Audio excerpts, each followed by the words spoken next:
Salut à tous, c'est King et bienvenue au village Fuchsia.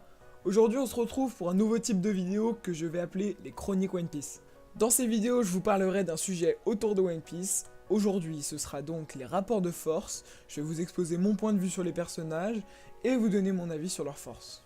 Pour commencer on va parler de Luffy et Doflamingo. Alors pour moi Luffy est plus fort que Doflamingo, car pour les gens qui disent que Doflamingo est supérieur à Luffy, leur seul argument est le fait que Doflamingo s'était déjà épuisé contre l'eau.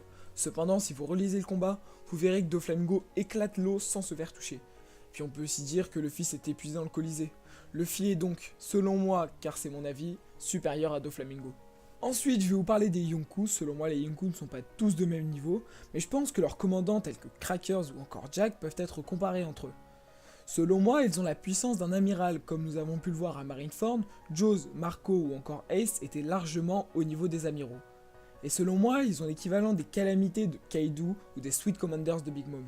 On peut aussi parler des révolutionnaires. Selon moi, Sabo est entre le niveau d'un amiral et d'un Yonkou, car rappelons-le, il s'est littéralement amusé avec Fujitora. Et je pense qu'il va devenir extrêmement puissant en améliorant sa maîtrise du Mera Mera no Mi qu'il vient à peine d'acquérir.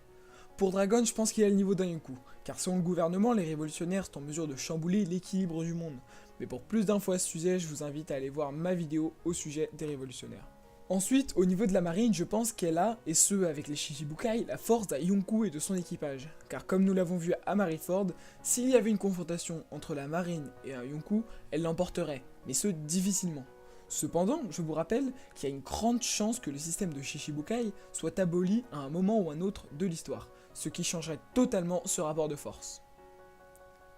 Et voilà les gens, c'est déjà la fin de cette vidéo, j'espère qu'elle vous a plu. Sur ce, je vous dis à très bientôt au village Fuchsia pour de nouvelles vidéos One Piece.